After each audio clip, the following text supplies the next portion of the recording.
ವಿಧಾನಸಭೆ ವಿಧಾನ ಪರಿಷತ್ನಲ್ಲಿ ಪಂಚಮ ಕಿಚ್ಚು ಹೊತ್ತುಕೊಂಡಿದೆ. ಕಲಾಪ ಆರಂಭ ಆಗ್ತಿದ್ದಂತೆ ಲಾಠಿ ಚಾರ್ಜ್ ವಿಚಾರವನ್ನ ಪ್ರಸ್ತಾಪ ಮಾಡಲಾಯಿತು.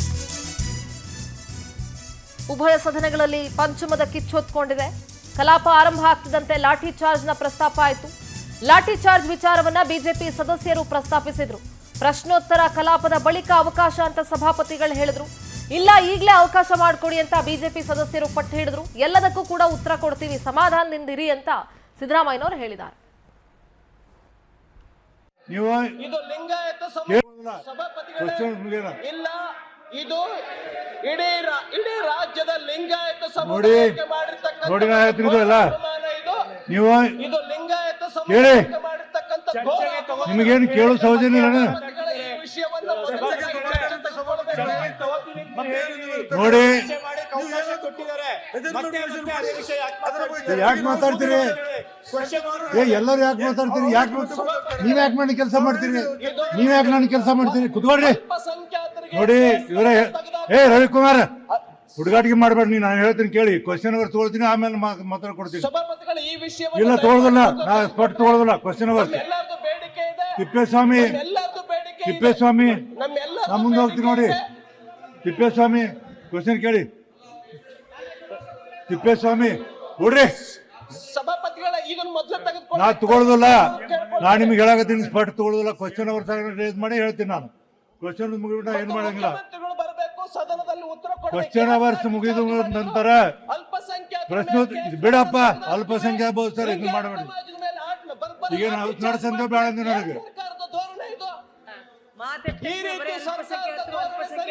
ನಾನು ಕೊಡುದಿಲ್ಲ, ಈಗ ಕೊಡುದಿಲ್ಲ. ಕ್ವಶನ್ ಅವರ್ಸ್ ಮುಗಿಬಿಟ್ಟ ಏನ್ ಮಾತಾಡಂಗಿಲ್ಲ. Question hours ಮುಗಿಲಿ. ನಾಯಕ್ರೆ ವಿರೋಧ ಪಕ್ಷ ಹೇಳಿ, ಮೊದಲಿನ ಜನರಿಗೆ ಹೇಳಿ, ಕೂಡಿಸ್ರವನ್ನೆಲ್ಲ ಕೂಡಿಸ್ರಿ. ಒಂದ್ ನಿಮಿಷ ಕೂಡ್ರಿ, ಎಲ್ಲ ಕೂಡ್ರಿ ಹೇಳ್ತೀನಿ ನಾನು. ಕೂಡಿ ಒಂದ್ ನಿಮಿಷ ಕೇಳಿ. ಒಂದ್ ನಿಮಿಷ. ಈಗ ನಮ್ಮಲ್ಲಿ ನೇಮಗಳದಾವು. ನೀವು ಅಡ್ಜಸ್ಟ್ಮೆಂಟ್ ಮೋಷನ್ ಕೊಟ್ಟಿದ್ರೆ ಮತ್ತೊಂದು ಕೊಟ್ಟಿದ್ರೆ ನೋಡ್ತಿದ್ದೆ. ಇಲ್ಲ, ಕ್ವಶನ್ ಅವ್ರು ಮುಗಿಲಿ, ನೀವು ರೇಸ್ ಮಾಡಿ, ನಾವು ಹೇಳ್ತೀನಿ ನಿಮಗೆ. ಕ್ವಶನ್ ಅವ್ರು ಮುಗಿಬಿಟ್ಟ ನೀವು ಪದ್ಧತಿ ಬಿಟ್ಟು ಮಾಡಂದ್ರೆ ತಪ್ಪಾಗ್ತಿದೆ. ನೀವು ನೋಡಿ ರೈಟ್. ಜಯನ ಮತ್ತು ಆರ್ ನಾರಾಯಣ ಸಂತಾಪ ಸೂಚನೆ ಎಲ್ಲ ಸದಸ್ಯ ಅರ್ಥ ಮಾಡಿಕೊಳ್ಳಿ. ನಾವು ಯಾವ ಭಾಗವಲ್ಲ, ನಾವು ನೀವು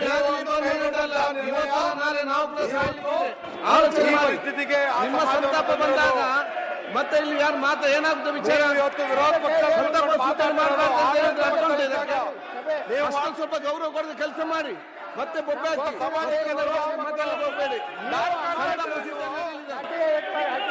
ಯಾಕೆಂದ್ರೆ ಒಂದು ಅರ್ಥ ಮಾಡಿಕೊಳ್ಬೇಕು.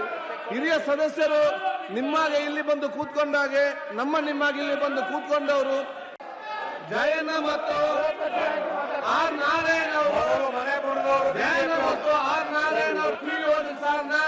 ಸಂತಾಪ ಸೂಚನೆ ಎಲ್ಲ ಸದಸ್ಯ ಅರ್ಥ ಮಾಡಿಕೊಳ್ಳಿ. ನಾವು ಯಾವ ಭಾಗವಲ್ಲ, ನಾವು ನಾಳೆ ನಾವು ತೊಂದರೆ ಇಲ್ಲ. ಆದರೆ ಅವರು ಅದಕ್ಕೆ ಹೋಗಲಿಲ್ಲ. ಅಲ್ಲಿ ಬ್ಯಾರಿಕೇಡ್ಗಳು ಹಾಕಿದ್ರು ತಡೆಯೋದಕ್ಕೆ, ಅವ್ರನ್ನ ಯಾರು ಬರದಂಗೆ ತಡೆಯೋದಕ್ಕೆ. ನೋಡಿ, ಇಲ್ಲಿ ನಾವು ಹೇಳ್ದೋ ನೀವು ಟ್ರ್ಯಾಕ್ಟರ್ ತಗೊಂಡು ಬರಬೇಡಿ ಅಂತೇಳಿ. ಆಮೇಲೆ ಅವರು ಕೋರ್ಟಿಗೆ ಹೋಗ್ತಾರೆ. ಧಾರವಾಡ ಕೋರ್ಟಲ್ಲಿ ಆದೇಶ ಕೂಡ ಮಾಡುತ್ತದೆ. ಧಾರವಾಡ ಕೋರ್ಟಲ್ಲಿ ಏನು ಹೇಳ್ತದೆ ಅಂದರೆ, the petitioner and the other Lingayat community leaders, followers and persons participating in the protest shall not be restrained, ತಡಿಬೇಡಿ ಅವ್ರನ್ನ, to enter Belagavi city and shall not be prohibited to conduct and participate in peaceful protest in the specified designated place. ಅದನ್ನೇ ನಾವು ಮಾಡಿಕೊಟ್ಟು ಅವ್ರಿಗೆ, ಇದನ್ನೇ designate ಮಾಡಿದ್ದೀವಿ, ಅಲ್ಲೇ ನೀವು protest ಮಾಡಿ. The petitioner is satisfied if the petitioner and other Lingayat community leaders are permitted to enter Belagavi city, accept the tractors and conduct protest peacefully without creating any law and order situation. ಇದು ಧಾರವಾಡ ಹೈಕೋರ್ಟ್ನಲ್ಲಿ ಆದೇಶ. ಲಾಠಿ charge ಗದ್ದಲ, ವಿಧಾನಸಭೆ ಕಲಾಪವನ್ನ ಮುಂದೂಡಿಕೆ ಮಾಡಲಾಯಿತು. ಈಗಲೇ ಚರ್ಚೆಗೆ ಒತ್ತಾಯಿಸಿ ಬಿಜೆಪಿ ಸದಸ್ಯರು ಗದ್ದಲವನ್ನ ಸೃಷ್ಟಿಸಿದ್ರು. ಕೋಲಾಹಲದ ಹಿನ್ನೆಲೆ 10 ನಿಮಿಷ ಕಲಾಪವನ್ನ ಮುಂದೂಡಲಾಯಿತು. ಬರೀ ಇದೆ ಉತ್ತರವನ್ನ ಪಡ್ಕೊಳಂಗಿಲ್ಲ, ಚರ್ಚೆ ಮಾಡಂಗಿಲ್ಲ, ಗಲಾಟೆ ಗದ್ದಲವನ್ನ ಎದುರಿಸೋದು. ಈ ಲಾಠಿ ಚಾರ್ಜ್ನ ಗದ್ದಲದ ವಿಚಾರದಿಂದ ಈಗಲೇ ಇದ್ರ ಬಗ್ಗೆ ಚರ್ಚೆಗೆ ಅವಕಾಶ ಕೊಡಬೇಕು ಅಂತ ಬಿಜೆಪಿ ಸದಸ್ಯರು ಪಟ್ಟು ಹಿಡಿದ್ರಿಂದ 10 ನಿಮಿಷಗಳ ಕಾಲ